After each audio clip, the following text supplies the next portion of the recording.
So the first topic that we will start will be more on log tampering. Right now, one of the main things which a lot of the attackers and hackers they will try to do is how you want to start accessing and covering some of your tracks that you have on the systems, right? Or when you're accessing. So these logs are something which might be having you know, kind of overall users, right? So normally any user, if you take the user when they are trying to access a database, so this database, whenever they are accessing, there is a kind of an audit log that will get tagged that will be capturing all the activities that is there. Now, normally what the hackers will try to do is just to ensure that the security, the entire security of the system can be made more exposed to different types of attacks. They will try to take a full control of these audit logs and all, and they will try to modify them, right, to dare to change them. Because of which, so this database, you have a user who will try to access, and there you will be having a DBA, database administrator, who will be also having an access, but they have a special privileges, right? So normally these the attackers, what they will try to do is they will try to tamper with these logs, what is getting recorded, so that they can hide the activities that is happening, so uh, the different types of methods they will use there so that they can start not leaving any trace, so not leaving in a trace, any trace will also help them to get noticed, to get escape from what has happened, right? So those kind of things is the whole idea why they want to do a log tampering. There are two main type of logs that you will see. One would be an audit logs. One would be like an application logs.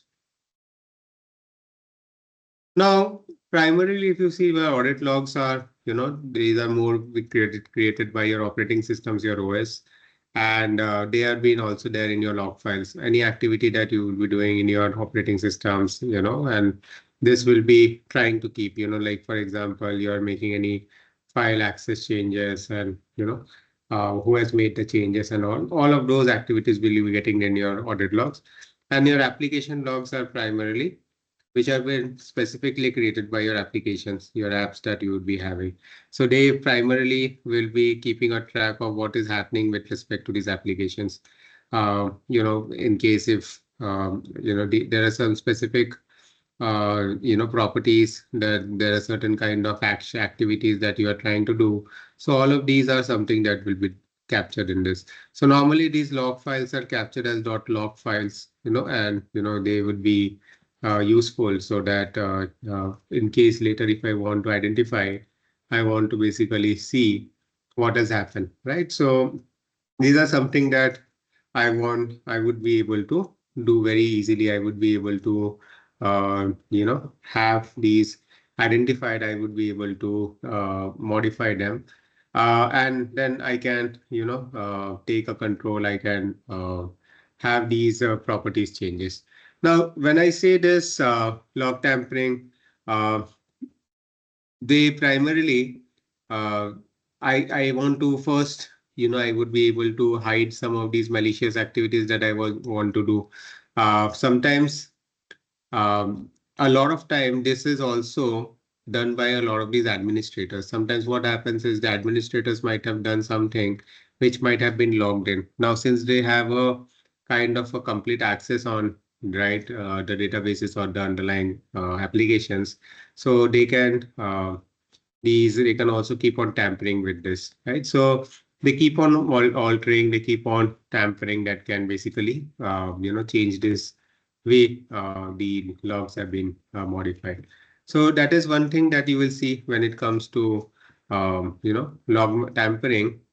They would be able to identify some of these different ways how you would be able to do it.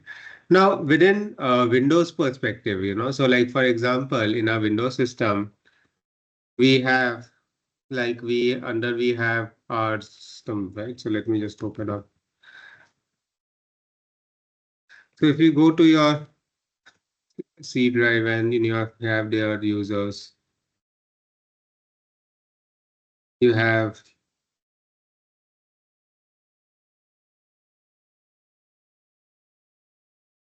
Windows, identify Windows, I go to System32.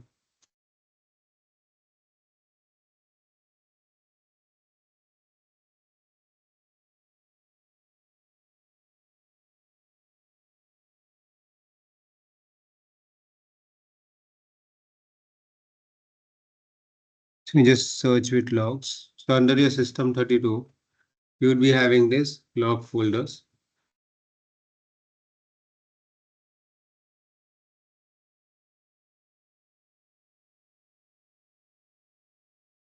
Sometimes these are not visible because these might be hidden. So you can also check your settings to enable your hidden files as well.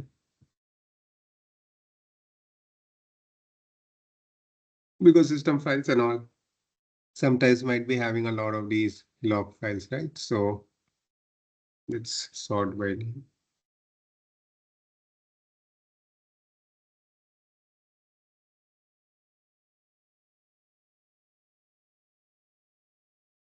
Or else what you can do is you can just try to see.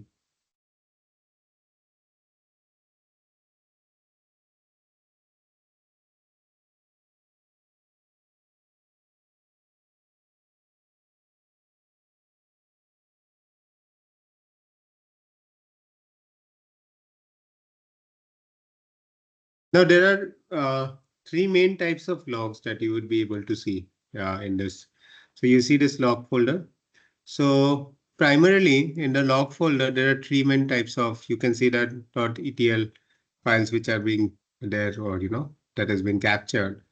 Now, these logs which are getting captured in these files, these are of three main types, right? So you have first your system logs.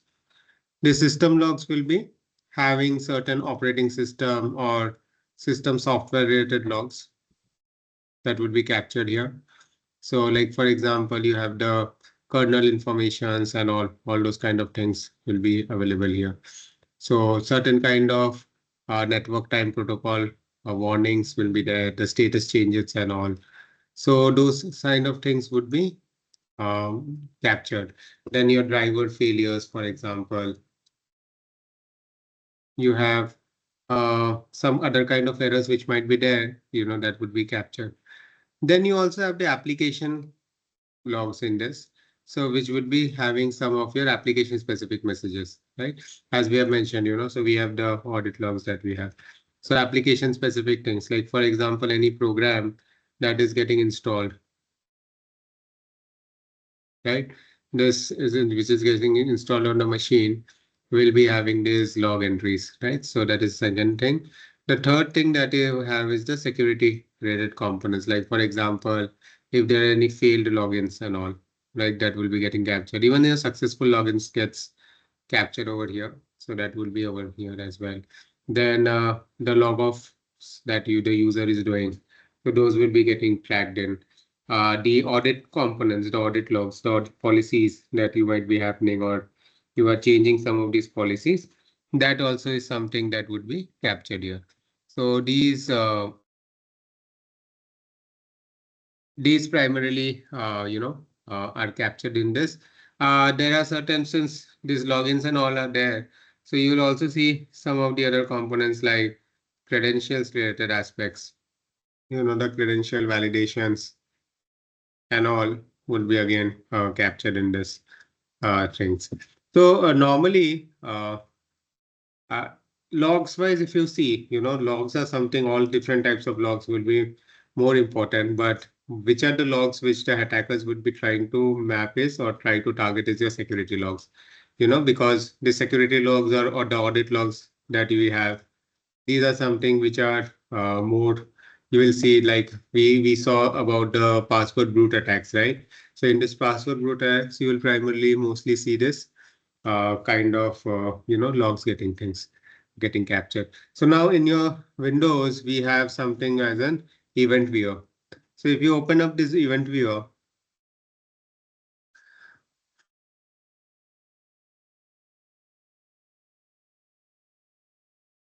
So in this event viewer, you can see different logs. So Windows logs, if you go, you can see this from here. The application logs, you know, will be having your the application related information, whichever applications you can see that different types of applications will be there in there. So all of these will be something that would be coming over here. The security logs are something which I was mentioning, what are the credentials and all that is coming up, audit success and the failure logs, all of it will come. The system specific logs, you can see, this will be primary. Now this event viewer logs that you are able to see, since I'm working as an administrator in my machine, we are able to see this. You can, you would be able to see, but others will not be able to view what are changes. So, this is, you can see, let's say supposedly there are certain kind of properties which are, there under this logs, right? So these certain kind of things that you can see in case you're not an administrator, you might not be able to view that, you might not be able to change it, right? So that is also that you can see. There are certain ways how you can view all the or clear all the. There are certain tools that could be also used that can help you to understand and view all the things. Certain of these, some of the tools is like one of them is bleach bit. So this bleach bit primarily, you can see that it will free some disk space with respect to cleaning up the logs, So if you want to clean all the logs in the machine, so PowerShell also you can use. PowerShell can help in clearing them. So you can have the command that is clear event log. So that can basically the clear event log can help you in clearing any of these logs. That is one thing that you can do. Or else what you can also do is some of these other applications, as you can see, right? So um, So different of these internal functions you can use, or else you can also, use some external tools like BeachBit is one thing that you can use. It will help you in managing and clearing some of these, logs that you have. There are other solutions also out there. Like for example, you have a solution called as WinZapper. So this WinZapper is also, part of Packet Storm. You can have this also. Uh, that could be, so you can see this primarily is a documentation of them. Here you can search for,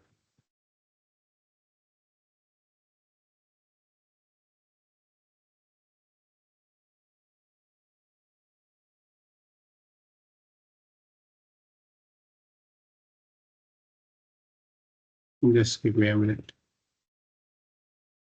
I think that URL has changed.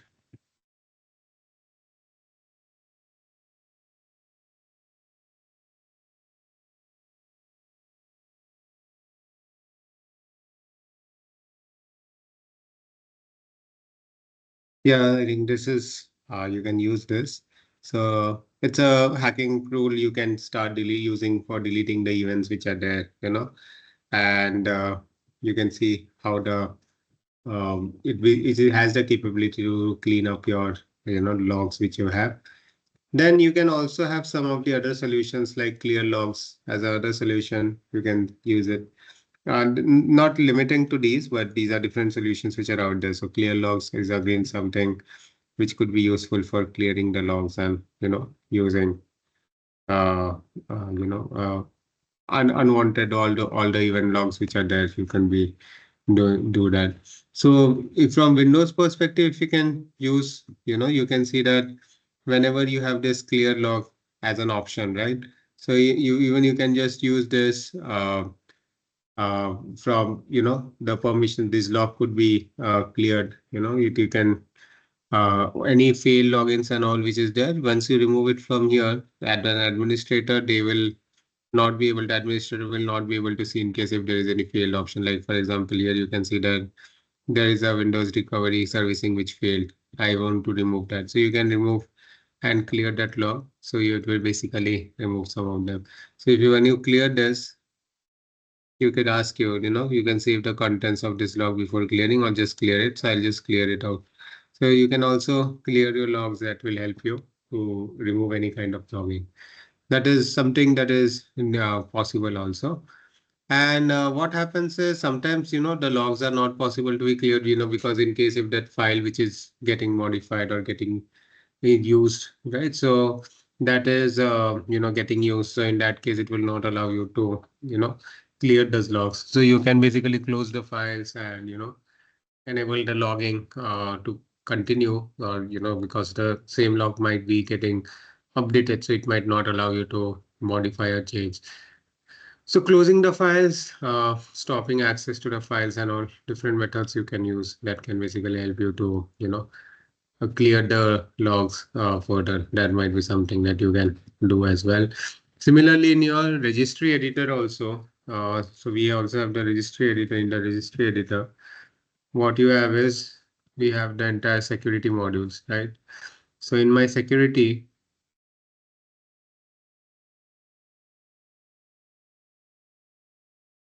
we'll come to my system, and under system, we have the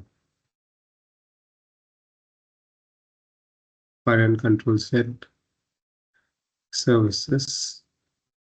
And we have here the event logs of getting captured.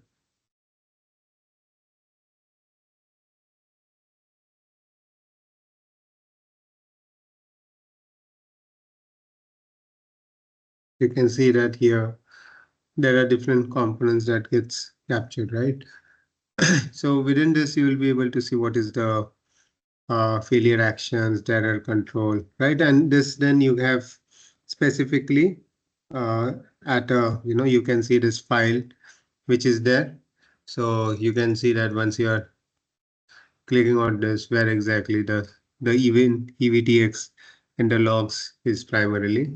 This is a file. So the registry file where you can see the location, default location of this event that is happen getting created. So you can, if you want to change this, you want to give the new location, that is also. So these are something that you can do it, that can help you to understand some of these aspects, right? Like this, this is ways you would be able to do it. Now, how do you basically defend against this log tampering, and what is the shell history manipulations? So one thing that at an organization level, normally what happens is, how do you basically bring this stop it from happening, or there are a couple of steps that organizations normally take that can help them in avoiding this kind of situations or this kind of aspect to happening. So first thing that they do is, uh, firstly they will be able to verify whether the logging is enabled, so across the applications and all, whether logs have been enabled and whether the logs are getting, getting logged in, right, or getting collected. So across all the critical systems, across your network locations and all, whether logs getting captured, logs are getting, um, triggered and all. That is something that you will see that will come in. So log enabling is something that you will first do. Then what kind of information are getting in the logs, right? So what are these logs capturing? So what are these information in the logs? That's the second aspect that try to capture. The third thing is, whatever is getting captured, is the log information enough, or you want to start enabling some of the other logs as well. So whether it is only capturing the system aspects, or whether it's also capturing the application logs, whether it's also doing the security aspects, because then you can understand, which of them could be later used by the later used by the teams, and they can start looking into, that can help in investigating the incidents as well. Then other component is, from a space perspective, where exactly is these logs getting, things. Now, in a logs capturing perspective, we have something called as an expanded mode also, where sometimes what happens is the logs are gets generated at a summary level, at a high level. And sometimes when you have this exploit mode, or expanded mode, then what happens is it becomes a very detailed logs. Now, when it becomes a very detailed log, then it also starts taking addition space. Sometimes what happens is the error that you would be getting just like a one liner, but then that might not be able to give you a kind of, when you're trying to debug the issue, you will not be able to do it. This primarily happens with your applications. Primarily, if you see applications, normally sometimes they will just give an error, like unable to access this and that, but you will not be able to understand what is the component that is missing. So you normally then open up, or have this expanded view, but then that one log which was one line, which will can start creating hundreds of lines, on hundreds thousands of lines, because each and step would be getting right, and then you can get a detailed view. So there is also space requirement, because once you start capturing, you also require to have additional space. So that is one of the other things that you will see, that when I want to start capturing this, where there isn't enough space, because a lot of times the logs needs to, in case the old logs, and I need to keep on archiving the logs. So one other thing that you will see is the log management, or what is the kind of a policy that you want to define for how much time you want to maintain the logs archival aspects and all. These are something that you will have to start, looking for it. So the what is the logs archival process, how frequently you want to do it. And sometimes these are influenced by a couple of factors. One is an internal policy that I might have defined. And there is also sometimes some regulatory aspects where regulators want to capture or keep maintain logs for certain duration. Sometimes what happens is, this is useful when if there is any kind of a frauds and, investigations that needs to happen. So like, for example, if there is, like someone has gone and manipulated the data sets. So in that case, if there is an investigation happening, if I don't maintain the logs, then, we'll not be able to investigate. So this is also important, the log management, that is a part of your log management, that how much you want to save, how frequently you want to save archival, because in case if you are not doing it, obviously there would be, might be regulatory fines also that would be there, right? So these kind of things you will see. And if you see, one of the other important aspect is log failure. Sometimes it happens that the we might have not realized everything is working fine, but logs are not getting generated. So what happens in those kind of scenarios? So we also need to take care what is a kind of a backup for that in case it logs. So we will put a process, that verifies, like very frequently, or we will have a kind of workflow where in case the logging is not happening, the error needs to be, it needs to be notified, and reminder needs to be sent so that people can start looking at it. There should be ways where, you can identify, and start a resolution of these log failures. That is one of the important aspect. So log, since it will be having a lot of this critical information, so it should not be allowed, like no one should be allowed so to manipulate them. There should be a proper governance aspect, who is having an access management is something within there, who has a kind of access to these logs. And from a governance perspective, modifying and tampering is something that should be having a level of approval mechanism, right? So some things, it should not be like, as I was mentioning, the teams might be going and, modifying, might be deleting some of these, the logs, specific things that, that has happened. So those are some things that should not happen, right? So that is where you want to go and avoid these, the access managements of people, so that, that should not, they should not be able to modify or change anything. So that is one thing. Then other thing is primarily, uh, Sometimes what happens is administrators also, as I was mentioning, they should have a proper level of control. Like they should not be able to modify any modifications that happens gets reported. So normally, uh, as part of your event tracking or activity tracking, any kind of activities, like for example, you're copying something and pasting it somewhere else on web portal, or let's say, for example, if you're trying to modify something, then it should be recorded separately. This is again as part of your information security aspects. You need to try to capture.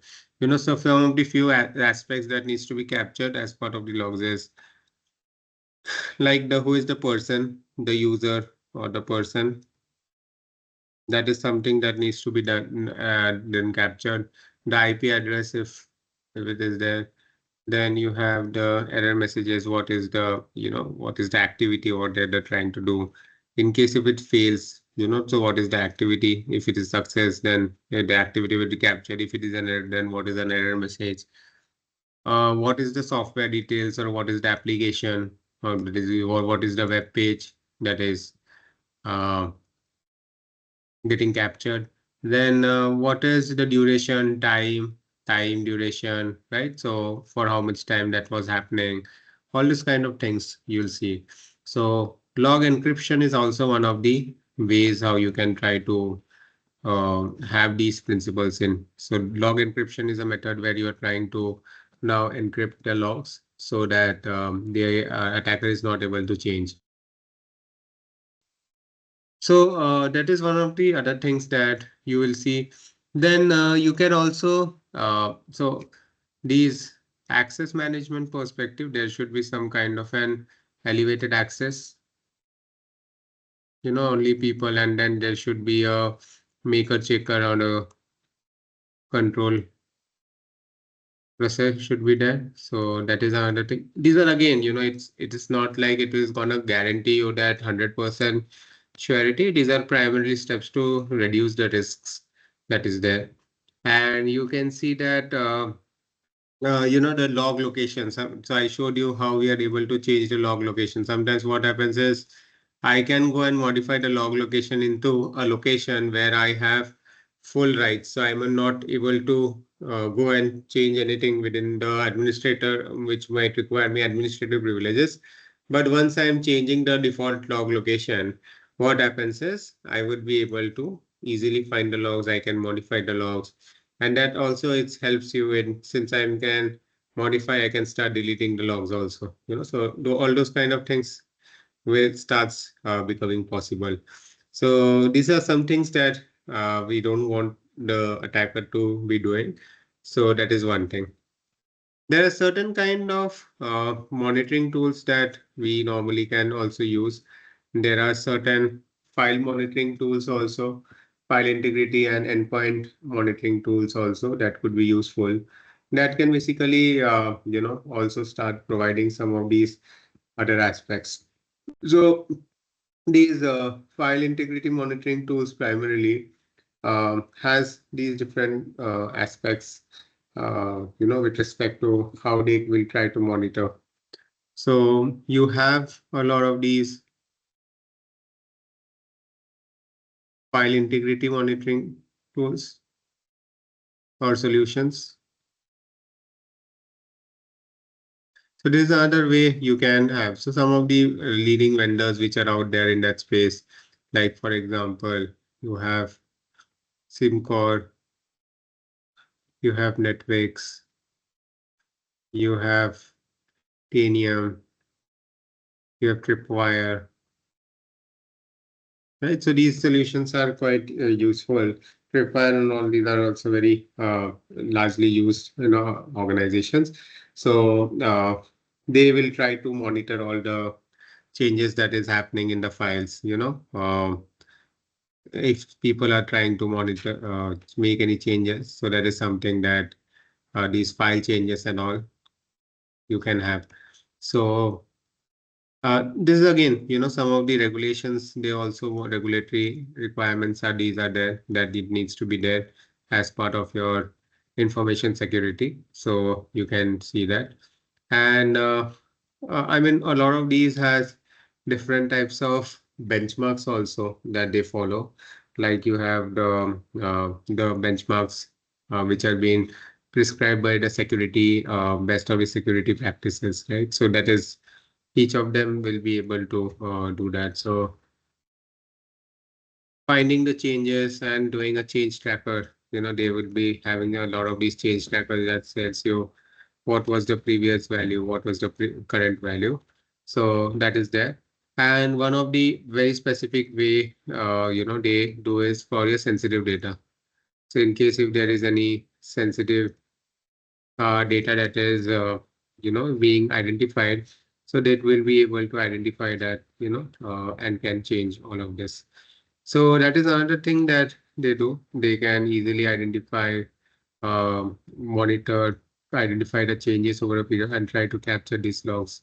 So again, these file monitoring tools are, will keep on monitoring the health of the files, can provide notifications. Log tampering is also will be one of them where they cannot, people can, in case if they're tampering or changing the logs, they can start identifying some of them, right? So that is one thing. One of the other things which organizations they use is your SIM monitoring tools, right? So security incident monitoring tools, like so you have some of the solutions like ArcSight, you have QRadar, you have Splunk. They're also very popular SIM as part of SIM. These are all in the Gartner's Leaders Quadrant. You'll see them. And sometimes you use some of the other solutions like a central log management solutions also. So central log management solutions, some of the examples is like Kibana is very popular. You have Sumo Logic. Again, these are all very leaders in this entire log management space. You have Greylog, right? So these, they will ensure that the logs are being kept in a central location, and they have the ability to filter through the available data as well. One of the other thing that a lot of organizations do is they do something called as security hardening. So security hardening to the log server, so that it is not directly accessible to the external networks and all is something that they do. At the same time, there is an appropriate network segregation,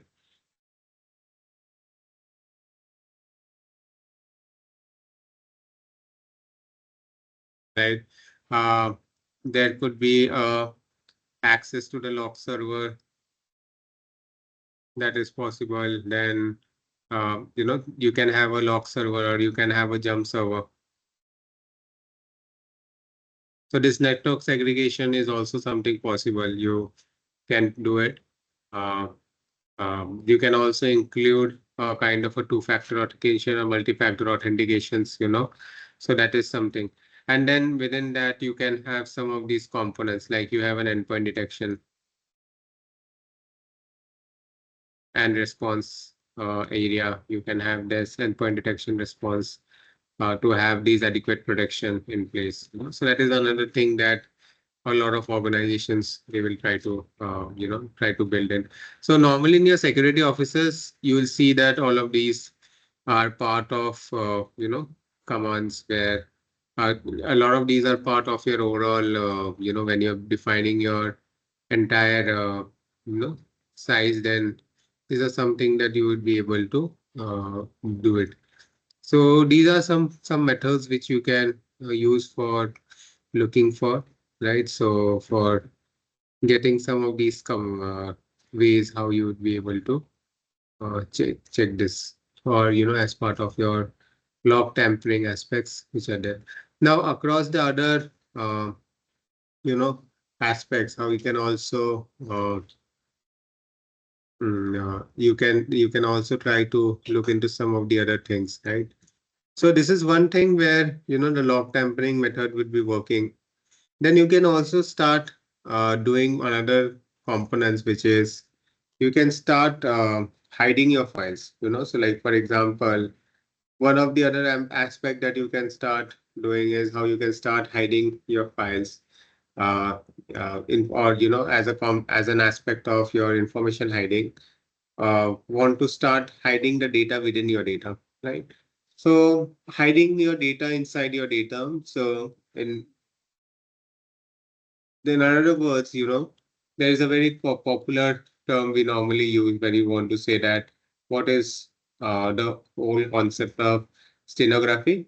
So stenography is a method that has been largely used where uh, there is a way I want to start, you know, the entire try to hide a lot of data within my entire data. Just a minute.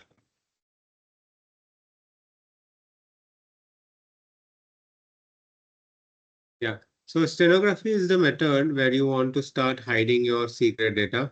And it is one of the way that you want to hide your data within your data itself, right? So what you'll do is you can start hiding some of your components like your source code. You want to start hiding your passwords.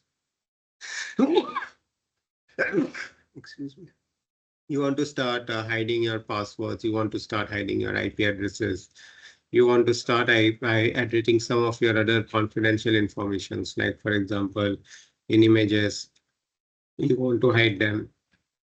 You want to start hiding this information in, like audio files or some other random files where you want to keep it.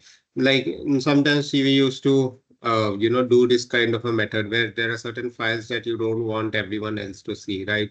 So you will try to use the scenography and cryptography method, where you want to start and kind of a method where you want to start hiding.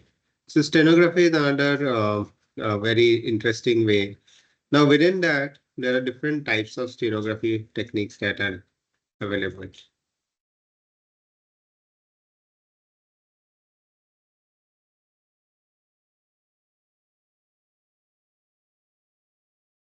So, what are the different types of stenography techniques that are there? So, one is you have text stenography. So, in text stenography, what you do is we will try to involve the message within a specific text, right? So normally what you do is use the method of substitution, where what you do is as part of method of substitution, you will start replacing certain characters with others, not so that normally you will do it. So there is a kind of a encoding you are trying to do, like as a reference, like for example, A gets replaced by B gets replaced by C. That kind of a method you do, and you create a table so that let's say you want to have it later. So we will we can very easily identify that. Like for example, there is a text that you want to you when you're seeing you will not understand this. Like for example, Thai follow ng text contains uh secret misagi, right? So here what happens is I've changed this E with all the I's. Now, if I want to have it changed back, what I can just do it, I can just change this I with E. So the following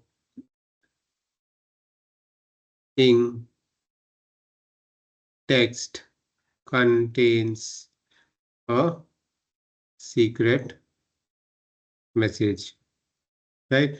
So then I can easily identify that. So that's a more of a text kind of a stenography. Now you can see that you will be able to understand it, but that is again a very popular technique which the hackers will be using for, hiding text or hiding the information. Normally, a lot of time this is being used when, there is a kind of a communication that is happening between different parties and you don't want people to start identifying, primarily in the defense organizations and all, where, you have the spies and all, they want to communicate with the others so you use this method of steganography so that there is a kind of a code word which is there. So only those people, because there is a kind of a mapping that is there. So only the people who are aware of that translation, they will be able to translate. Other people might not be able to translate. right? So that's the first kind of a steganography technique that you have. Then you also have something which is your image steganography. Now, in image steganography, primarily, you will see that it also involves some of the other aspects. Like, for example, you want to hide data within your images, right? So there are different image steganographic techniques which are available, which can help you to see. Ultimately, if you see what are these images, this is nothing but your bits, right? A combination of your bits that are placed at with a different coordinates, right? So in this, there is a lot of image processing techniques that are being used. So you basically, the bits combinations that you have, right? You will try to alter them. So, the image that is being looking, you are looking at it, you will primarily, looking at that, you will not be able to identify, and you will feel that, okay, what kind of images. Sometimes it is so nicely being done that the image that you are looking at is not the actual image. It will look at very differently at something, but what happens is when you bring that, make those changes, necessary changes, then you will see that the original image looks something different. So very, this is again to,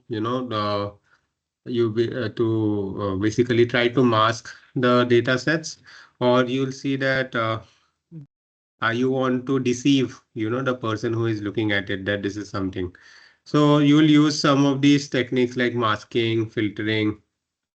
You can use some of these techniques. Sometimes you use some additional coding transformations, right? One of the transformations like cosine transformations you might have seen, where there is a cosine value that comes in. So those kind of techniques you use as part of your image steganography. And you just in your normal eyes, you will not be able to see, the visual difference wise, you will not be able to identify. But there would be very finite details which will come. So that is again, right. So that is another kind of a steganography technique that is being used. Then you have the third, which is more of a video steganography. So in a video steganography, again, it's an extension of your image steganography. What happens is video, what is a video? Video is nothing but frames of images one after the other, right? Now, just like you have modified your images, right? Now, you in this kind of thing, supposedly each of these at a specific point, right? Whatever that image that you're seeing has been altered. So if it goes in that flow, even not in an image signography itself, you are not able to identify. So then you can see that, even if you are modifying the videos frames in between, then anyways, you'll not, it would be so fast that you'll not able to identify. Only way might be for that specific time which has been specified that there has been some change. You will try to hide these, images, or you will try to change the sequence of these images in such a way that, it will trying to give a different kind of an message for the, for the decode. The person who knows it will be able to decode that.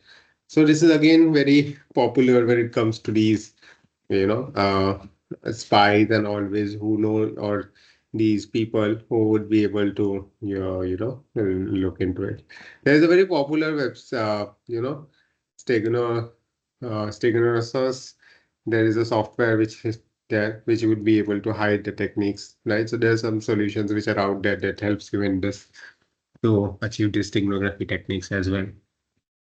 The other methods that you have is, one is the audio steganography. So again, this is a very popular as an extension of your text, right? So audio steganography is also where you are trying to modify. So this you might have seen in movies also. We have a common technique which is called as backmasking in this.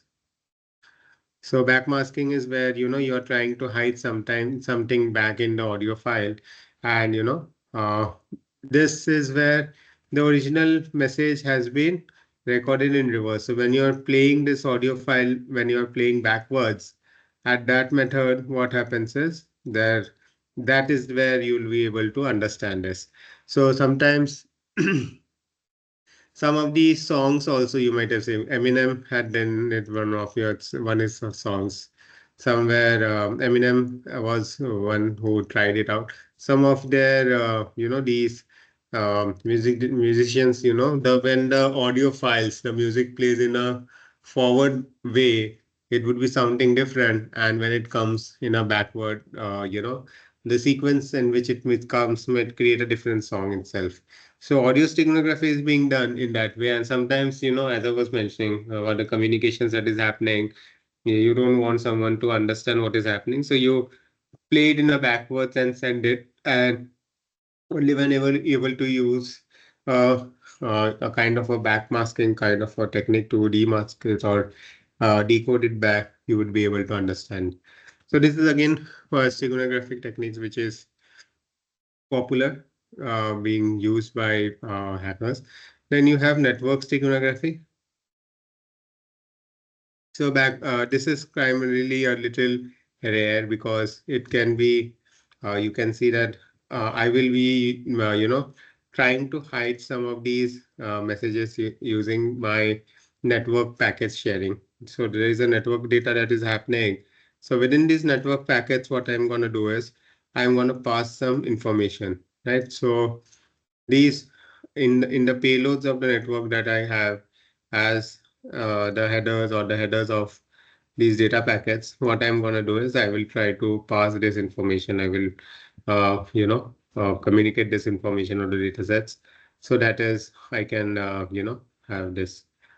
So different, have different techniques are there which can help you to identify, these components, or you can start looking at some of them.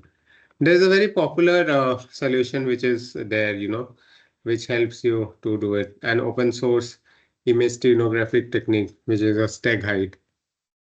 So this stag hide extension is there. You can have it installed in your Linux machine. So there you can see that since I was mentioning that uh, there is a kind of a image processing techniques that you have. So there is a least significant bit concepts that comes in. So it uses this least significant bit method. So it will be using for it for hiding this data. And as these images are made of bits, so what it will do is, it will change the bit representation, and image processing. That is how your image processing works. Your blurring, your, the contrast, brightness, all of it is something that you can see that you can start hiding. You can start capturing all of these details very easily. So yeah, I mean, these different techniques are out there that can help you to do that. Even in Windows perspective, if you see, you can hide some of these files very easily. So like, for example, let me just open a command prompt.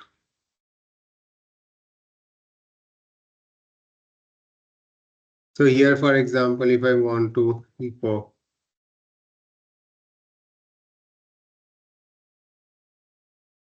a host file, so you can see this is coming.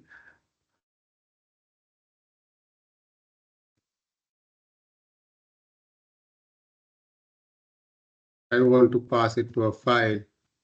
I want to just write it as pass it to host.txt.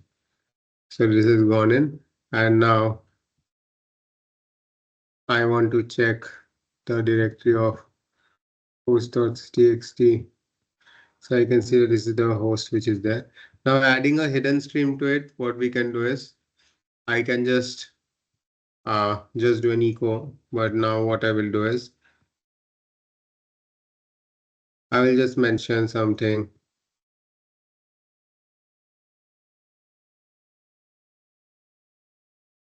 Just change this file contents.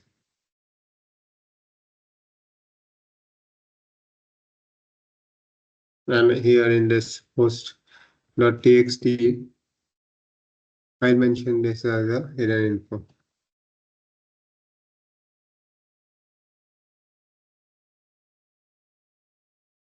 Now there is a what happens with this is, you will be able to see this new text which I have added is this will be getting replaced, but then it will be residing in a specific stream, which is your hidden info.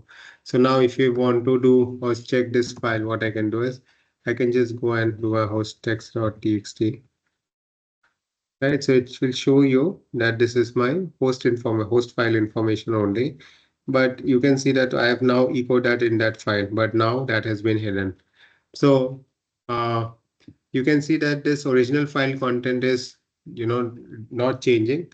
And a lot of times what happens is that hackers might be using these small techniques, where they can start hiding a lot of this information, in the file itself. They will try to exfiltrate the data or transfer some of the file contents in the file itself, which you will not be able to identify. So different techniques are there you'll be able to see, and you can identify that. Now, one of the other things that you can do is, like, for example, uh, yeah, so like for example, this is different things that you have, right? So what are some of these steganographic techniques that which are there? Now, steganography itself is quite old, since I have mentioned this is from a digital perspective, this is there. But over the years, in the past history also, we are trying to basically doing message passing, right? Or message, so it has changed over the years, and this is where there were specific skill sets. A lot of people, they like to do this kind of thing where they want to decode the message that has been, so these are it's also like in the form of cipher text messages. Detection, understanding these messages plays a very important role, right? So you will see that this is something where I can start identifying, I can start looking into some of these methods, and debugging and all, which I can start doing. So these are some of the methods that you can see. And nowadays, you doing this stenographic is something that you'll see. Stag height is one of the tools. So there are a lot of solutions out there that can, help you in this. So some of them I can just show you. So one of the solution that you have, which can help you as part of your image steganography, is like you have geosteganography. Let me just show it to you.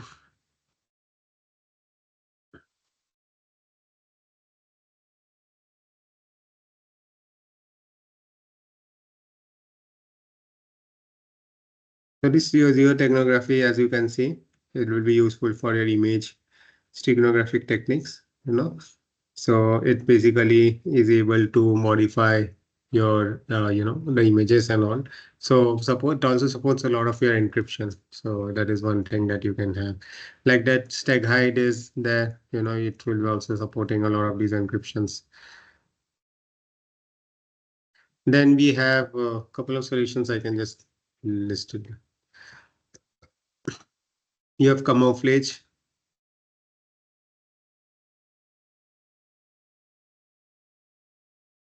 That is another solution that is popular. Silent eye. Silent eye is also uh, does a lot of this. It also provides hiding the information in the image or sound file. Hidden is one where it is the information could be, they're hidden in the applications, and encryption could be identified. Snow is one where the text could be, hidden in the ASCII white spaces as well. So that could be also one of the things that you could be using, right? So different text stenographic techniques are there, which can be helping, that could be providing some of them. There are also tools like um, Dominic Bruker. Dominic Bruker is also provides a lot of these stenographic techniques, free ones which are out there that can give you these. So how you're basically identifying now from that command prompt that we just saw, like for example, now when you do a directory slash r, dir slash r, so what it does is you can see that it also gives this host.txt that I was creating. It now is showing that there is some hidden information in this. So these are some internal tools also you can start using. So when you are performing these investigations, we can use some of these commands tools that can start showing you some of these hidden files. They have these hidden file discovery capabilities as well. So that is one thing that you can do. So you can also enable some viewing the hidden file folders and start investigating some of these components that you can use it. And there are certain other things that that as we are able to see these components, so and you're looking into some of the internal tools that we have, the streams, sys internal streams tool also. So like for example, you have the streams.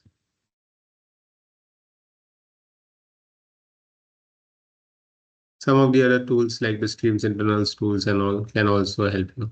Then there are certain external tools that other than these, there are third-party data stream tools which could be utilized. Like you have AdSpy, ADSpy, you have Stream Doc Detector, you have Alternate Stream View,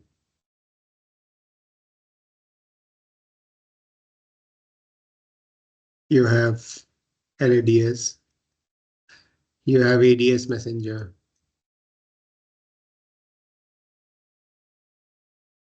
you have ADS Detector, you have ADS Manager.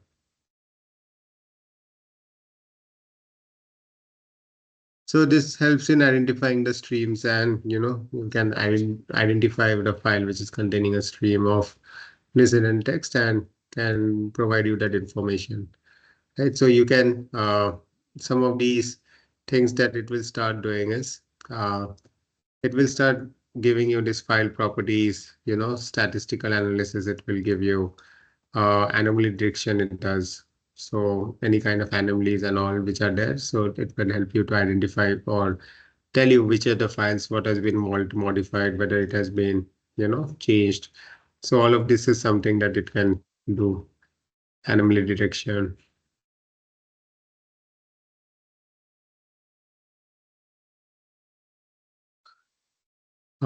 These are different things that you can do. So detecting these scenographic techniques is something that it will be able to identify. Yeah. So this is something on there's different stenographic technique that can help you in identifying what kind of changes that is happening. Okay. So are we good till now? I'll take a pause just to check if it is fine, and we can take a break also after this, but just want to see before we take a break. And we will move to the next topic after the break. With any questions you want to ask, you can just checking on that. Yeah. So, like, majorly this technography processes are like these will be used by the attackers and all only, right? Attackers, Like, not exactly.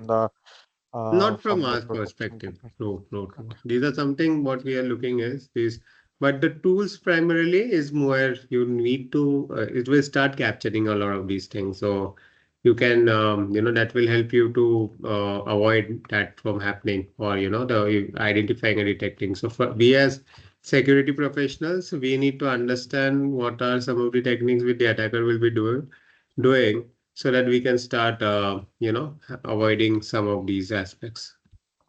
So, like, if some like content or like being updated, like more or like managed, okay, like masked using steganography technique. Okay, any of the steganography technique like will our sorry, file integrity monitoring tools captures that are like will be able to identify that changes, or like do we Yes, need yes. to So use these any these are other? these tools, they basically are able to identify all of these components, right? So that's the reason we are using these steganographic tools, because they have the capability to identify what is the previous and what is the difference between that one, so the original one and the ones which have been changed or what has been altered. So like normally, yeah, and there's additional here hidden data which is there, right? That is primarily it will try to see if things have been modified or it makes sense, what has been. Okay. Okay. Yeah. Then I'm good. Yeah. There are no questions. Okay. Okay, so let's take a quick break, then come back, and then I will also start with the next topic, which is more on tunneling as a topic, where we'll see that how the attackers will be using tunnel to exfiltrate the data and provide some different malicious instructions as well. Okay. Yeah. Sure. Okay, yeah, sure.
Okay, welcome back. So we'll continue. Okay. Yeah. So we'll start with the next topic for today, which is primarily on tunneling. So let me just share my screen.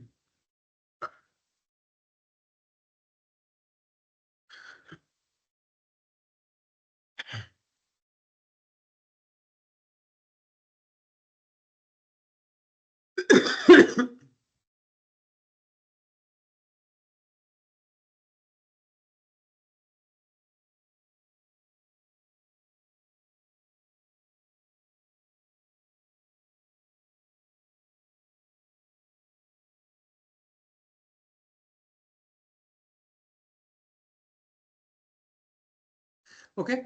Now, tunneling primarily, what is tunneling? And, in very simple terms, tunnel, just we used the one terminology tunnels in the, in the normal layman terms, it is way how you would be passing it through, a kind of a dedicated medium, you can say. Like, for example, you might have heard about this anti-hyperloop that is happening, right? So the train would be passing through this tunnel, which is wherein which will be having a vacuum, and there would be a, huge um, velocity which would be getting generated. So India is also preparing that. So similarly, tunnels normally are a way that you would want to send or transfer, so people, you want to transfer goods and all. Normally, across your borders and all, you might have seen where people want to cross borders and all, they will have these tunnels they created or boundaries so that this is a more of a passage that one can consider. So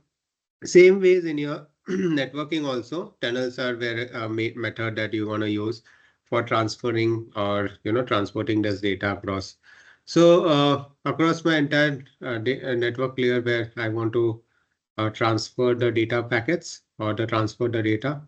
So from, I will use some of my protocols, some of these protocols which are not being supported by the network, then we use something as a method which is called as tunnels or tunneling as a method, where what we can do is we can try to encapsulate the packets, we can try to wrap the packets inside some other packets, like some small piece of, we will try to have it as part of the larger packets. And normally this tunneling is very popular when it comes to your VPNs, right? So VPNs is normally tunneling you'll often used in your VPNs, so this could be useful for setting up some efficient and network connections between these networks. And, you can use it to enable the usage of some of these network protocols, right? So the entire aspect, how this entire packet encapsulation works, in this. So whenever the data is moving across, you will see that the entire data that you have, you will try to divide it into smaller packets. And this packets might have two parts or will have two parts, which is your header, which will mention what is my packet destination. And then you also have certain protocol. So it will header will also mention what is the kind of a protocol that it will be using. And then you also have the payload, right? So this payload is actually the packets original contents, right? So the packet contents is there as part of your payload. Now, if you have this encapsulated packet, it is primarily these encapsulated packets are nothing but packet within your packet, right? So you have a packet, and within that packet, you are trying to have another packet inside. So this, encapsulated packet, you will have the header and payload of the first packet, and this will go into the this packet which will be there. This will be again having a header and packet, but this will primarily becomes like a payload. So even if it is having a header and a packet, the payload that would be within the payload of my original header packet. Right. So different types of protocols, different data networking protocols are being useful that can basically help in the tunneling process. Like for example, we have, let's say for example, we want to set up a WAN kind of a setup, right? So we have a wide area network that I have. So I have an office A and I have an office B, right? Now this office A and office B, I want to have a kind of a method, a network method. So normally I will use the IPv6 method for communication between them. Now, supposedly what happens is one of this network is only supporting IPv4. That is your version 4 of your IP protocol. So then what we can do is by encapsulating this IPv6 inside my IPv4, we can still continue to use this, this IPv4 within IPv6. We should be able to still continue this IPv6 when we are still sending this data, right?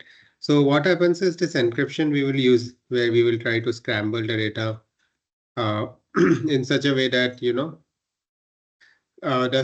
if let's say when it reaches the destination, we want to unscramble it, it could only be unscrambled with a encryption key. We might require an encryption key that will be useful for unscrambling, right? So this process of the encryption, or this you can also call it like an encryption and decryption. So a key is being used that can help you in your encryption and encryption.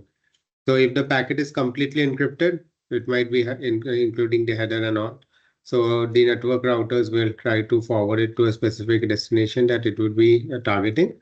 And, primarily once it reaches the target, then you would be able to see, it would be able to decrypt and it would be able to get this information.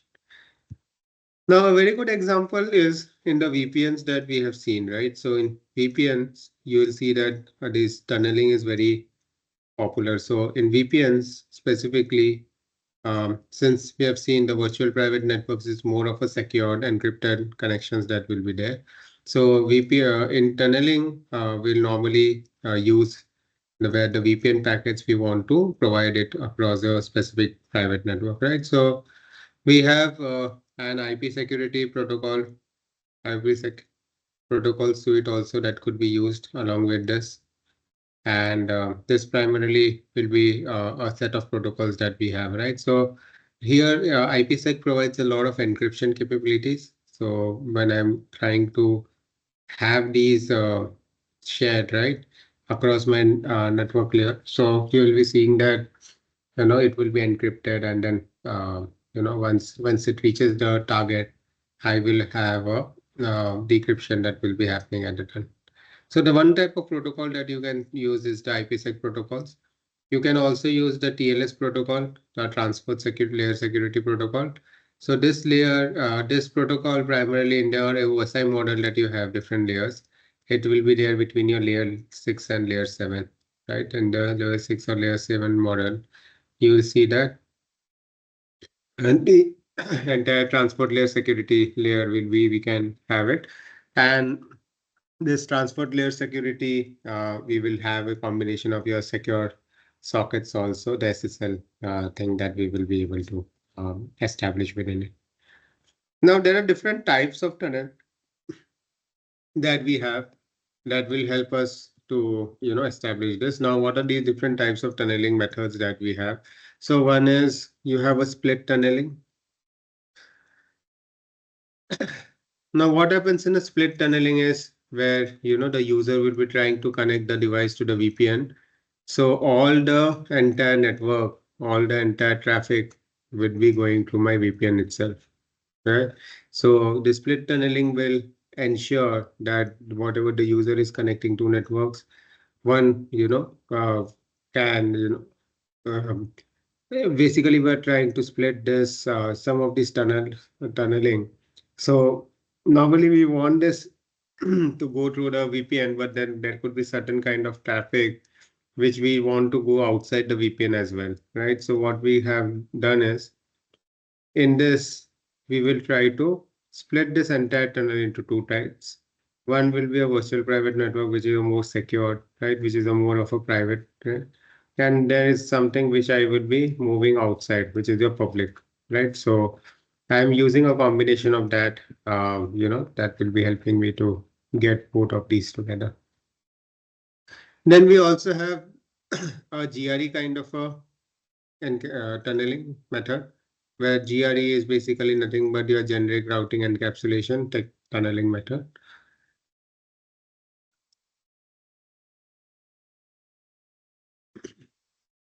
So this is again one of the tunneling protocols that you can use, where you want to route the one of the protocol and against another kind of a protocol, right? So this protocol will be inside the other protocol.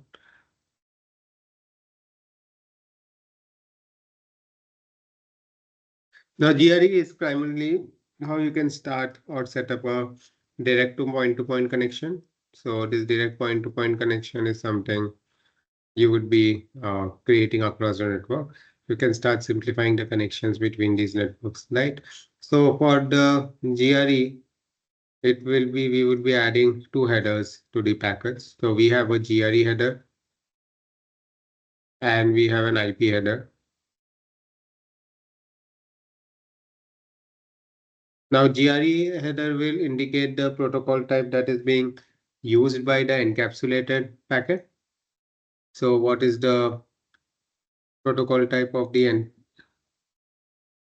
encapsulated packet?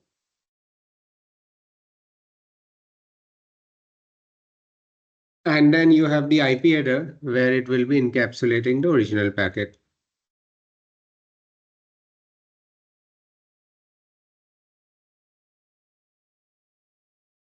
So within this original packet, again, there would be an IP header. So it will be encapsulating that as well as the payload, right? So the method that we were mentioning that where we are trying to have a protocol inside a protocol. So GRE or generic routing encapsulation is one of the ways. Now, what happens is the each end of the GRE tunnel that you have, they will try to reference this original, the non-GRE IP header for identifying or understanding things. Similarly, you have other type of protocol techniques like IP and IP protocol techniques.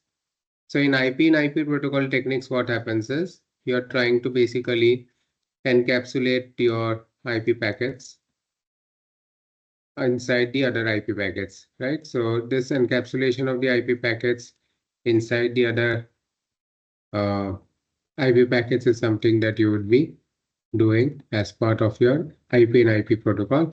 Now in IP and IP, it will not be encrypting, the packets is not being used for the VPN's perspective because the encryption is not done. So its main use primarily is normally whenever you are trying to set up any network. So in those kind of scenarios, this does a network when you're setting up, it would be routing or it would normally will be available as part of the routing techniques. Similarly, you have other type of tunneling techniques, like for example, you have something called as an SSH tunneling. So what is an SSH tunneling? As the name suggests, the secured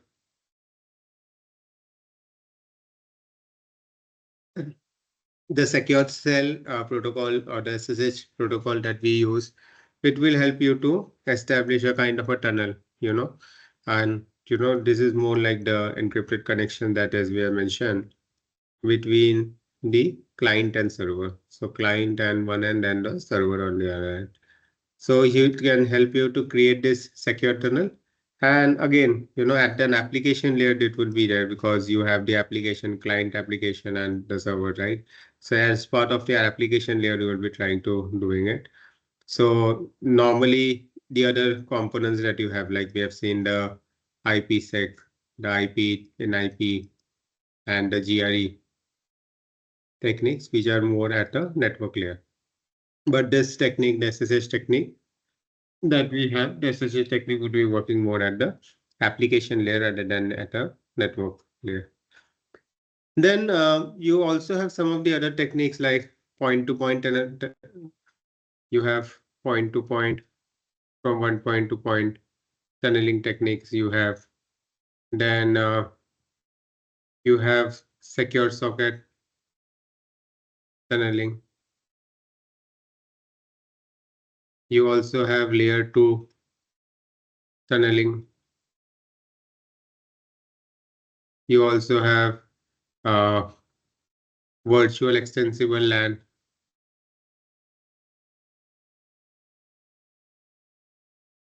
VXLAN also has another tunneling techniques. So different types of tunneling techniques exist that can help you in these different methods, right? So we have seen the couple of techniques, which is your this we have seen the split tunneling, IP and IP tunneling. We have also see the GRD tunneling, right? That is also, then we also have some of the other techniques which are there, like for example, we have the DNS tunneling technique, right? Now, what is the DNS tunneling technique and where exactly DNS tunneling techniques is being used? So just like we have these techniques, so the domain name tunneling technique is also quite popular. So domain name system or DNS system, primarily, you have seen the domain name is more where you have these websites, the URLs that you have. So this will be converting these URLs into the IP address mapping that you have, right, at the backend. So any kind of a internet protocol, the foundational protocol that we have for your internet connectivities and all, where we have these domain names mapped with your IP addresses. So what happens is in uh, the DNS tunneling technique, it will um, trying to you look at these DNS protocols. So it will try to have these mapped with some of these tunneling techniques. So again, this is at an application level, you at the client server model level. So at an application level, you can consider them. Right. So let's say, for example, whatever is whenever um, you will be able to see this. There is a kind of different kind of compromises that also can happen as part of or tunneling attacks that can start happening, wherein they can start identifying and they can start looking at some of these ways of how this could be done as well. So I mean, yeah, these are some of the things which you have now. Normally, the attackers will be using this different techniques or trying to get compromise these methods when the data exchanges is happening across them. So you will see that they will try to compromise this data which has been transmitted, let's say across the data across your network, or it will act to try to capture the information between the attacker, and they will try to exfiltrate some of these techniques. Now there are different methods that they might be using, or some of the tools that are also supports a lot of these tunneling techniques, right? So one of these is like, for example, ICMP SSH. ICMP SSH is primarily is with a reverse shell that you will have. So this has a Win32, Windows 32, and a POSIX compatibility. So like this, there are multiple of these techniques which are available. So some of them which I can just list it down.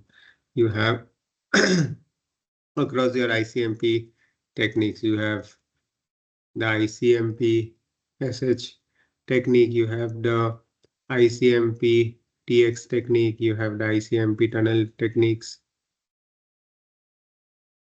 you have the P tunnel technique, you have VSTT, you have the ICMP exfil technique, you have Loki technique, right? So these multiple techniques are there uh, that you can use in a Linux kind of setup. You can just have these different techniques.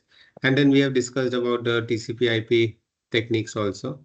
So the TCP/IP techniques also, there are a couple of tunneling, like for example, we have seen here VSTT. So VSTT is also, is also supports a TCP/IP kind of a tunneling. You have the UDP tunnel. So across the TCP/IP technique, you have the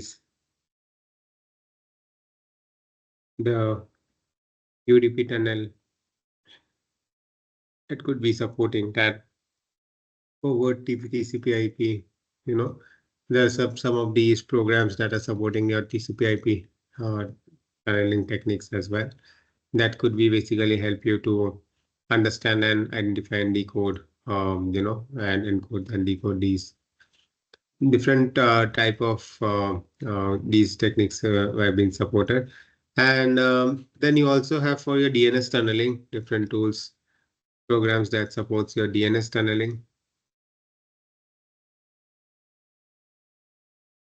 So like for example, you have DNS cat2, you have DNS to TCP, you have iodine, you have DNS CAPI. Then for your HTTP tunneling, there are solutions that supports like Tuna, Chisel, HTTP tunnel, right? So different solutions are there that supports them as well, right? So different these tunneling techniques are there. So what are some of the best ways how you can stop, and identify these tunneling methods and stop them? Because there is a data within the data. So measures wise, what are some of the things that could be done? So first thing that could be done is to to detect. And because sometimes it is difficult to detect, because the entire data is being transferred. There is a kind of it is being blended into the regular traffic as well. So if you want to first identify whether it's a legitimate or what is something that they are trying to exfiltrate. So transferring the data across the data network, some of these devices that is can start inspecting the traffic and can start detecting and can stop it is one of the vendor. So what you can do is one thing that you can do is what you have these intrusion detection systems and prevention systems. Some of them you should regularly keep on updating because some of them they have these capabilities to understand. They identify the suspicious patterns of data that is coming in, right? So that is one thing that could be done. And you also can start blocking some of this traffic at the origin itself. So don't allow all the traffics, right? So you give specific traffics and all. So that is one thing. So you can do that. Then start deploying, some signatures of these items or these solutions which are there. So when you start providing signatures and all, then it also gives a certification and kind of help you to identify. Then when you have these latest endpoint detection and response tools in place, so at your endpoints, they would be able to identify the vulnerabilities, they would be able to identify very easily at your endpoint. So endpoint detection and response tools are also useful to start capturing, to start looking into aspects. Then some of the other things that you do is like your host hardening, to harden your host and start doing and updating and patching your operating system.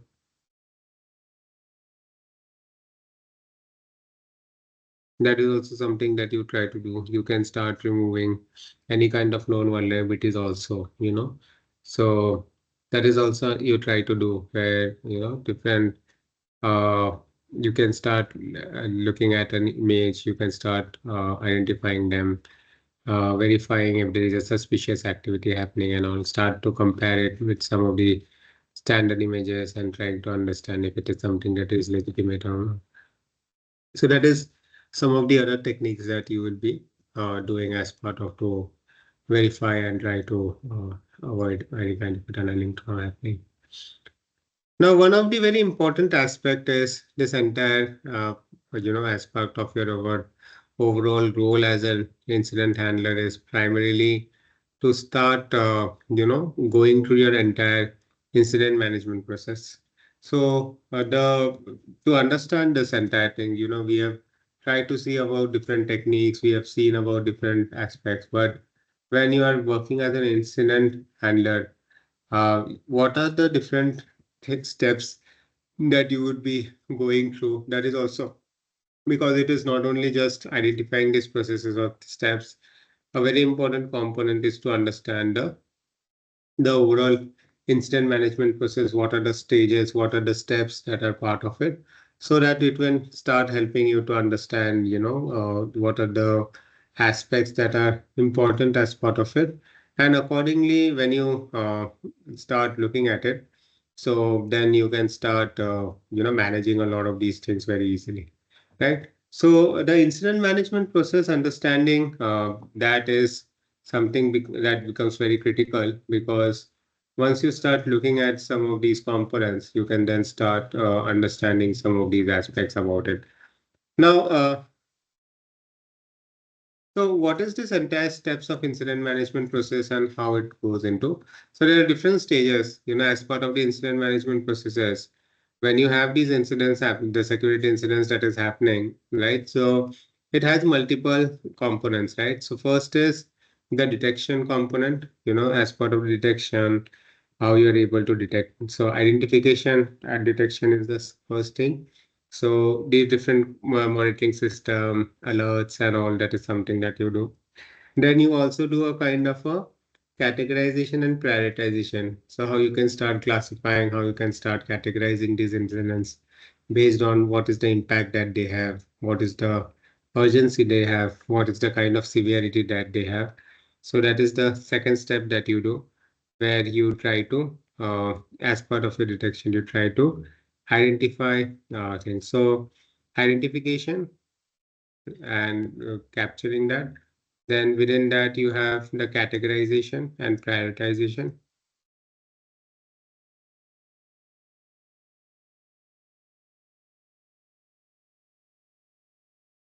Then you also have the incident logging aspects.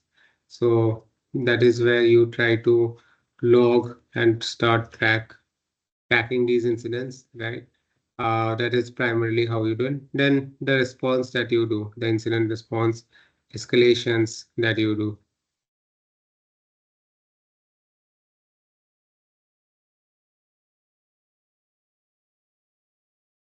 A lot of this time you will be involving different people, the experts, other teams. And when you start doing this, you do the investigations, right? So this is the most critical component where you will be trying to do thorough investigation. You want to try to identify what is the root cause of this incident. You will try to capture relevant data logs and all. You will also try to engage subject matter experts and all. And then you try to do the resolution of it. So what is the incident? What is the resolution that you will be do? You will try to mitigate and try to provide the necessary things. Then stakeholder communication is very much important. So incident communication and stakeholder, aspects becomes very important.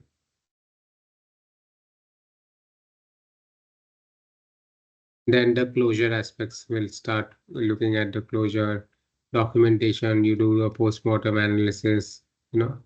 So that is another thing that you will be trying to do, and you start doing at some of these aspects.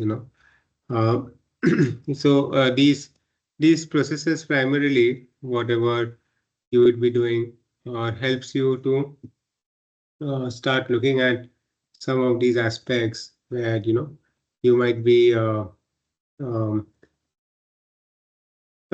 looking at some of the security incidents that is happening, and primarily then you start this analysis of these different things.